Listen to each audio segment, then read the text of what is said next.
欢迎来到巴巴娱乐呀频道，请订阅频道，所以大家不要错过当天最热门的新闻。我们今天的时事通讯包括以下内容：5月荧屏巅峰对决，肖战《藏海传》vs 诚意赴山海，权谋与武侠的5月的荧屏注定要掀起一场腥风血雨。当肖战身着墨色官服立于朝堂的海报撞上诚意白衣执剑踏雪而来的预告片，全网观众集体沸腾。这哪是两部剧对打，分明是权谋与武侠的巅峰对决。左手是《藏海传》里步步为营的复仇谋士，右手是赴山海中快意恩仇的江湖大侠。这个5月，我们注定要在屏幕前熬出黑眼圈。肖战《藏海传》权谋棋局里的致命诱惑，这盘棋我下了10年。肖战饰演的藏海一开口，就让人想起《琅琊榜》里梅长苏的隐忍，但不同于梅长苏的病弱金贵，藏海身上更多是淬毒的锋利家族灭门时溅在脸上的血，10年间化作他眼底的冰碴，每一步谋算都带着玉石俱焚的狠劲，每强惨人设天花板。从灭门惨案中爬出的落魄公子，到权倾朝野的钦天监监正，藏海的蜕变堪称古代版重生复仇。预告片中他跪在雪地里叩首的镜头，额头渗出的血珠在雪地上绽开，弹幕已经刷爆，这哪是权谋剧，这是美学暴击。当藏海以布衣之身潜入仇家阵营，每集都是高危职场生存战。前脚刚为仇人献上治水良策，后脚就在奏折里藏下致命把柄。更绝的是，他设计让仇人自食恶果的名场面，利用水利工程引发洪水，既洗清自身嫌疑，又让仇家背上贪污罪名。这波操作堪称古代版反腐剧。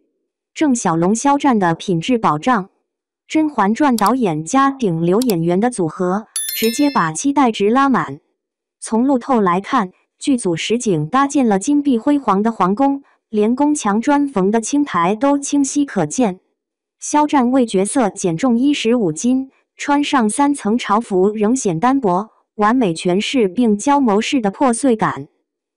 诚意赴山海，武侠宇宙的终极浪漫。我萧秋水偏要逆天改命。如果说藏海是暗夜里的毒蛇，那诚意饰演的萧秋水就是烈火中的凤凰。从现代社畜穿越成武侠男主，这设定本身就够带感，更别说还有温瑞安原著加持。要知道，当年神州奇侠可是让古龙都惊叹的存在。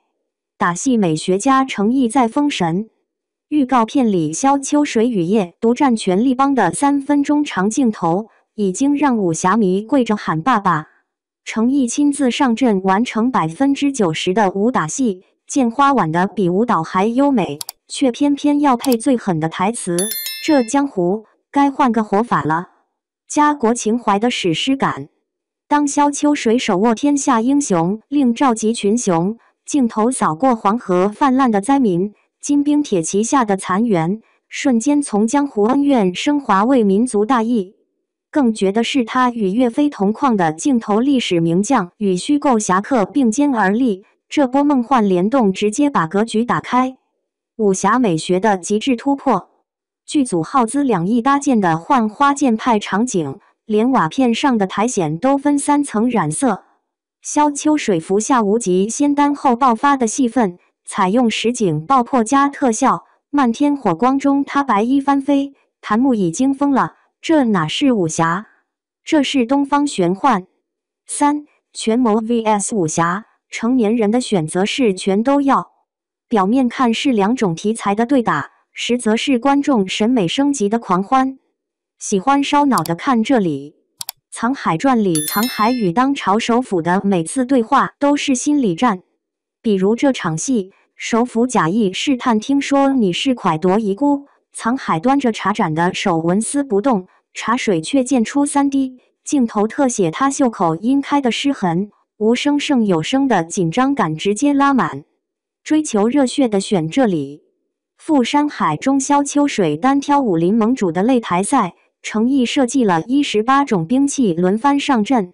最绝的是他故意卖个破绽，让对手砍中肩膀，却借机用剑柄点中对方穴道，这波伤敌1000自损800的打法，把武侠的残酷美学发挥到极致。4. 终极悬念，谁能问鼎五岳巨王？当《藏海传》的权谋风暴撞上富山海的武侠浪潮，这场对决的精彩程度远超剧集本身。评论区已经吵翻天。肖战的眼神戏绝了，藏海每根睫毛都在演戏，程毅的打戏值得单独收费。武侠剧就该这么拍，小孩子才做选择，我充2个会员。所以这个5月，你准备好迎接这场视听盛宴了吗？当藏海在朝堂上落下致命棋子时，萧秋水正挥剑斩断金兵铁骑。当权谋的暗流涌动在紫禁城，武侠的烈焰已烧遍江湖。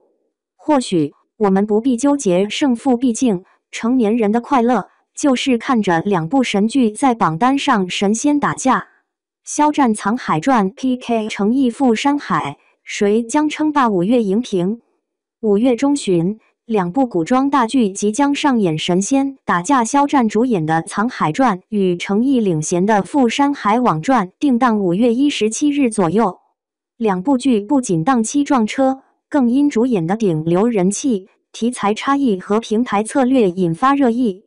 这场收视对决究竟谁能笑到最后？《藏海传》选择双平台战略，央视8套黄金档与优酷联袂播出。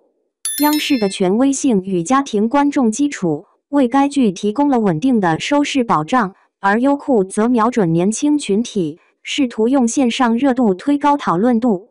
反观富山海，直接压住腾讯视频与爱奇艺双平台，主打武侠加系统年轻化路线，开播前预约量已超700万，远超对手。肖战此次挑战古装权谋题材，饰演步步为营的复仇者藏海，剧情涉及朝堂阴谋与家国大义，主打烧脑加格局。而程毅则化身穿书涉序，一人分饰3角，在富山海中上演从现代到武侠世界的逆袭，打戏亲自上阵，古力娜扎的武侠女神形象更添看点。2位主演的粉丝效应不容小觑，肖战的菜鸡粉丝团以稳扎稳打著称，优酷预约量370万，程毅的一起向未来则以流量轰炸见长，短视频话题富山海武侠元宇宙播放量破50亿。2方粉丝在社交平台隔空较劲，为剧集热度添了一把火。藏海传走严肃路线，导演郑晓龙曾打造《甄嬛传》的精良班底，剧情以权谋斗争为主线，试图复刻《琅琊榜》的史诗感。而富山海则主打武侠新玩法，现代人穿越，系统设定、幽默桥段，甚至加入游戏化互动 H5， 精准狙击年轻观众的猎奇心理。藏海传的挑战在于肖战首次挑战权谋戏，能否摆脱流量依赖，而富山海则因女配李凯欣的争议事件陷入风波，戏份调整可能影响剧集连贯性。不少观众调侃，2剧题材天差的别，根本不算对打。喜欢权谋烧脑的观众倾向藏海传，而武侠迷和年轻群体更期待富山海的爽感。有网友直言，2部都想看，但时间冲突，只能2选1。